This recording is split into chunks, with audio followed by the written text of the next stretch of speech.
자, 쿠팡의 2023년 상반기도 거의 끝나가고 있습니다. 그래서 이 상반기 결산 특집을 하면서 자, 쿠팡의 매출과 실적, 아마존, 월마트 같이 비교 분석하면 좋을 것 같습니다. 그래서 지금 보니까 뭐 미국 시장도 소비 시장이 좀 많이 얼어붙은 것 같아요. 그렇죠? 아, 예, 그렇죠. 아직까지 이제 엔데믹 시대가 다시 네. 이제 도래하면서 네. 이제 온라인 쪽에 집중됐던 그런 매출들이 우리도 이제 여행 상품이 지금 전년 대비 2배 폭발했다 그러는데 네, 그렇죠. 그런 부분에서 본다면은 온라인 기업들한테 이게 썩 환경이 좋은 환경은 아니고요. 네. 거꾸로 오프라인 기업들한테는 또 다른 또 호재가 있는 그런 시절이기 때문에 네. 쿠팡도 마찬가지로 온라인 기업으로서 지금 약간 변곡점에 와 있는 부분도 좀 있을 수도 있다는 생각이 드네요. 네. 지금 매출 실적을 보면 이제 지난 3년 동안에 쿠팡도 그렇지만은 지금 아마존도 실적이 30% 이상 되다가 지금 최근에 주춤하거든요. 근데 월마트는 소폭이지만 꾸준히 해갖고 올라가고 쿠팡은 뭐 급격한 성장을 하고 있어서 이 부분을 시청자 여러분을 위해서 한번 좀 같이 진행하면 좋지 않을까. 예. 그리고 아마 관심사가 많으실 것 같아요. 그럼요. 네. 그리고 쿠팡의 매출 실적 보니까 뭐 액수가 여러분들 뭐 다 아시겠지만은 급격히 늘어나서 어떻게 보면 1분기 실적도 쿠팡이 7조 원대 7조 3,990억 원으로 이제 이마트를 앞서지 않았습니까? 네, 이마트 그룹을 앞섰죠. 그룹을 앞섰죠. 예. 이대로 가면은 뭐 쿠팡이 2023년 실적 보면은 뭐 이마트 조금 뭐 한 2조 원 이상 앞설 것 같은데요. 그렇죠. 이마트 그룹이라면은 굉장히 다양한 회사들이 있지 않습니까? 네. 이마트도 있고 트레더스도 있고 혹은 요즘에 좋아하시는 스타필드도 있고 거기에다가 지마켓 이베이를 인수했기 때문에 지마켓과 네. 옥션도 거기 매출이 들어가 있고요. 네. 또 최근에는 작년에 스타벅스 코리아를 인수했기 때문에 스타벅스 코리아 매출도 있고요. 그렇죠. 어마어마한 기업이죠. 그 유통과 또 혹은 온라인, 오프라인 또 거기에 또 여러 가지 지금 하고 있는 진행되고 있는 모든 사업들의 매출을 다 합친 게 네. 사실은 우리나라에서는 여태까지는 독보적으로 1등을 했었는데 그렇죠. 역사적으로 이제 최초로 네. 뭐 이마로크 얘기 쿠팡 김범석 대표님 네. 얘기한 것처럼 우리의 적은 뭐 네이버나 뭐 지마켓이 아니라 롯데와 이마트다라고 그 그룹 전체 매출이다라고 했는데 네. 롯데쇼핑은 뭐 벌써 작년도 전에 넘어버렸고 좀 안타깝죠. 많이 좀 아쉽기도 하고요. 네. 너무 그렇게 힘이 좀 없이 어떻게 넘어가 버린 것도 같아서 왕자의 자리에서 이마트가 견고하게 버티다가 드디어 네. 이제 1분기에 넘기지 않았습니까? 그렇죠. 7조 1,000억 대에서 조금 이제 이마트가 더 나왔던 부분이 쿠팡이 더 나왔던 부분이었었는데 정말 좀 어떻게 보면은 또 역사적인 페이지가 열리는 그런 해였던 것 같습니다. 그래.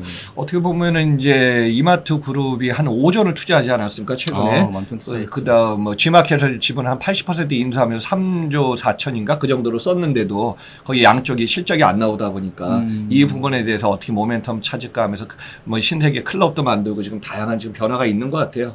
그렇죠. 어떻게 보면 돌이켜 보면은 네. 그때는 맞고 지금은 틀렸다고 얘기할 수 있지만 네. 저희가 처음에 2021년도에 지마켓을 스타컴이 인수한다고 했을 때 이마트가 시너지가 안 날 거라고 몇 번 얘기를 갖다 드렸었는데 계속 그때 지인들한테도 그렇고 다들 뭐 그게 오프라인의 이마트의 인프라와 그 다음에 온라인에서 이마트가 갖지 못한 직갱력 그때만 하더라도 지마켓이 거래액이 20조였기 때문에 네. 연간 거래액 20조면은 그 당시에 쿠팡하고 거래액으로는 거의 동일한 규모였었거든요. 네, 그렇죠. 그러면은 이제 삼강구도가 완전히 잡힐 거다. 아니면은 오히려 쿠팡을 쉽게 넘어설 수 있을 거다. 이런 네. 분들도 많았어요. 네. 저는 이제 오프라인에서 오랫동안 근무를 해왔기 때문에 그 시너지라는 게 나오는 게 너무 어렵다는 걸 알거든요. 네. 오히려 카니발이 나오고 있었죠. 지금 어떻게 보면은 그 당시에 20조 하던 그 지마켓의 매출이 지금은 15조로 쪼그라들었죠. 14조까지 쪼그라들었고 뭐 반대로 지금 스타컴도 매출이 그렇다고 올라갔냐? 그렇지도 못하고 있고. 네. 그러면서 오히려 계열사 간에 서로 합친 것들에 대한 시너지가 아니라 카니발, 즉 신선은 이마트로 넘겼더니 이마트 스타컴에서 오히려 매출이 안 올라가고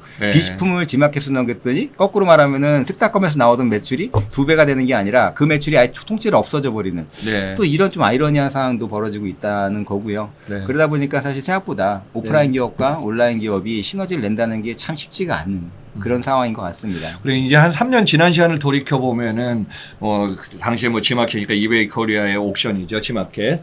옥션 같은 경우는 이제 매출 규모도 계속 올라가고 영업이익도 올라가다가 오히려 지금 줄고 있지 않습니까? 멈춘 상태. 그래서 이 부분을 갖다가 어떻게 잘 만들어갈까 아마 기업의 최전선에 계신 분들이 제일 고민할 것 같아요. 맞습니다. 네, 저희는 이제 다양한 사항을 보면서 또 분석하면서 말씀해 드리는 거고 이 부분이 근데 이제 2023년 들어오면서 큰 판이 변동이 된 것 같아요. 방송에서 항상 여러분들한테 이제 다양한 얘기 제시했듯이 쿠팡 대 연합 세력이냐, 쿠팡 대 이거 반 쿠팡이야 이런 얘기 하지 않았습니까?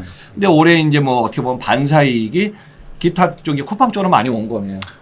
그렇죠. 반사 이익이라고도 할 수 있고요. 네. 저는 제가 보기에는 반사 이익보다도 오히려 쿠팡이 그동안의 포텐셜을 가지고 있었던 네. 그런 물류 인프라라든지 여러 가지 그런 뭐 로켓 와우 멤버십이라든지 네. 그런 혜택들이 폭발을 했다고 보고 있거든요. 네. 지마켓이라고 거래액을 눈 감고 뺏기진 않았겠죠. 그렇죠. 나름대로 열심히 노력을 했지만 지마켓뿐이 아니라 뭐 티켓몬스도 마찬가지고 인맥프라이스도 마찬가지고 사실 11번가도 마찬가지고 거래액으로 본다면은 네. 작년보다도 오히려 대부분 뒷걸음질 치고 있다는 거죠.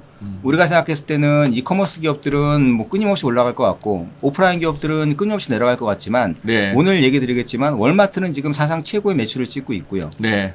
또 그렇죠. 코스트코도 마찬가지인데 네. 오프라인이라고 해서 망하는 게 아니라 차별화가 되지 않았기 때문에 저는 이게 실패했다고 보거든요. 네, 같은 지금 우리나라의 유통시장 규모를 갖다가 2022년에 600조까지 봤거든요. 근데 앞으로 이제 5년 안에 4, 5년 안에 또 700조 원까지 늘어난다고 하고 이 시장 규모에서 유일하게 또 쿠팡은 계속 상승 무드를 탔고 그다음에 그렇죠. 기타 기업들은 좀 멈추든가 정체 상황이 있다 보니까 그 부분에 이제 명암이 갈린 거죠. 그렇죠. 사실 이커머스 매출이 정체에 빠진 거는 맞는 것 같고요. 네. 10%대 이상으로 신장하다가 작년에 드디어 한 자릿대로 떨어졌고 네. 올해도 마찬가지로 한 자릿대에서 이 성장은 멈출 거는 같아요. 매년 뭐 20% 30% 신장하다가 이제 한 자릿대로 멈췄다는 거는 네. 모든 기업들이 지금은 생사의 기로에 설 수밖에 없거든요. 특히 이커머스 같은 경우에는 성장형 기업들이기 때문에 성장이 멈추는 순간 바로 추락을 해버린다는 그 공식이 있지 않습니까? 네. 근데 재미있는 거는 그렇게 성장이 멈춘 상태에서도 한 자릿수의 성장률에서도 여전히 쿠팡은 전년 대비했을 때 매출이 20%까지 올라가지 않습니까? 네. 그러면 쿠팡이 매출이 20%까지 올라갔다는 거는 넘버원 플레이어인데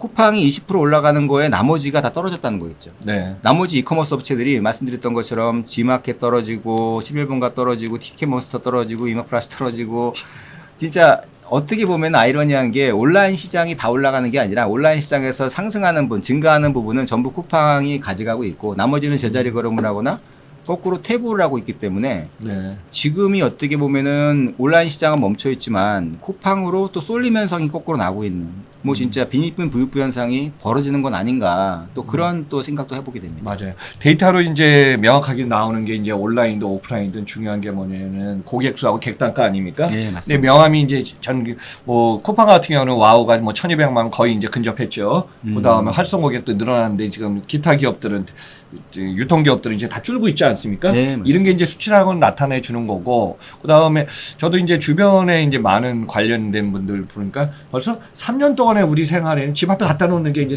생활 습관이 된 것 같아요. 그래서 이제 오프라인 매장에 가서는 주로 뭘 삽니까 했더니 크고 부피 있고 뭐 이거 당연히 오는 건 안 사고 그다음에 거기서 이제 필요한 거라든가 가치 있고 좀 이런 것만 선택해서 그러니까 어떻게 보면 장바구니가 가벼워졌다 그러더라고요. 그런 것도 좀 있고 지금 차기에 우리가 이제 같이 방송할 분야지만은 다이소는 좀 예외적이고요. 뭐 국민의 가게니까 예외적이지만 코스트코 쪽도 많이 가던 고객이 많이 좀 주춤한다고 합니다.